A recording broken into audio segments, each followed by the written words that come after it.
Now, we've all heard of couples counselling, but what about therapy for friends? Well, in the States, pals can pay a professional up to $200 an hour to help them discuss their differences and solve their spats. But would you go to friends counselling? I've been meaning to ask you this for a while, Nadia.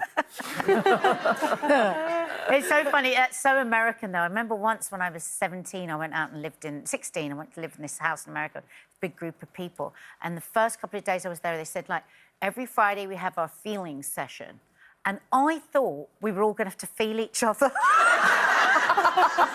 And I was petrified. There was all different people living in this house from all different kinds. I thought, I've got to go and feel them all. That's how out of touch I was with that whole therapy thing. I never thought about it. But, you know, over the years, I've done couples counselling, I've done CBT, I've done therapy, I've done all of that. So I'm open. I think if people need help with anything, I don't see that there's a problem with it. But I would also say, I think sometimes friendships can come to an end just like relationships can.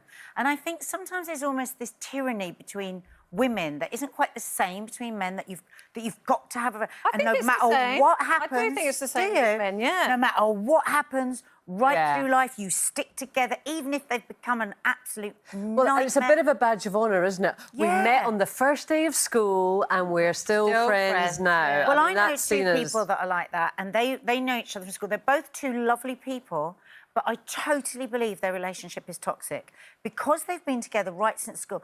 Whatever they do, the other one goes, yeah, well, that's all right. However drunk they got, however they... And actually, it's just like a cushioning that as long as whatever anyone else might think, these two will just say what you're doing is fine. And I think sometimes that's not good. I think in your friendships, it's all right to say, look, this isn't OK, or I'm not happy with this, or... But also, trouble if this catches on. What? Friendship counselling. I think I'd be sent loads of counselling session letters.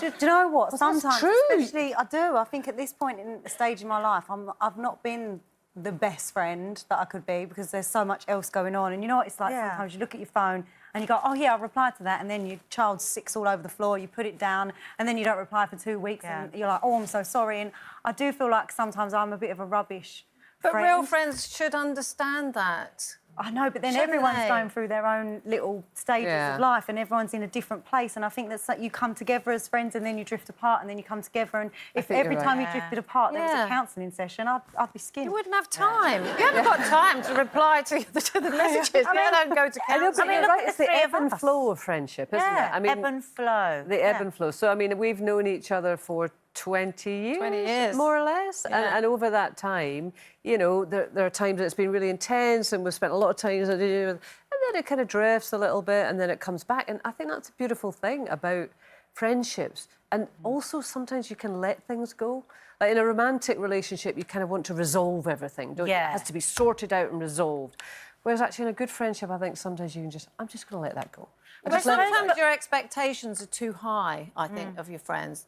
Because, because sometimes I've got friends who have done things that have made me think, I don't know, do I really want to be their friend? You looked about 5 when you did Quite often. No, I do still now. Friends I've had for a long time might do something and I will think differently about them. So is that a case for counselling then? Yeah. Is that when you would go and... No, it's not, because I can resolve it, and I resolve it by deciding whether or not I want to forgive them. I can forgive them, but I don't forget. See, this is the thing, I don't forget, and if they did something else that made me think, no, I would literally just cut them out, really, because I think you do grow apart, and friends, you're not always the same, and people do things that do upset you, and if they do upset you, I think you should sort of store it. What if a friend dumped you and you didn't know why you'd been dumped?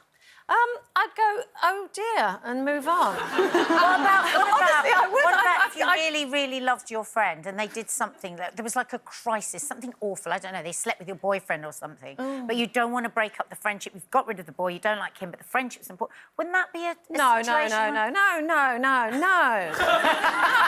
It's definitely a no to counselling. No, that's not. I mean, that's just an unforgivable thing. That could never be forgiven. Never forgive, never... I wouldn't forgive that. They'd both be out the window. And that'd be it. And I wouldn't look back. No. I think we've settled that one.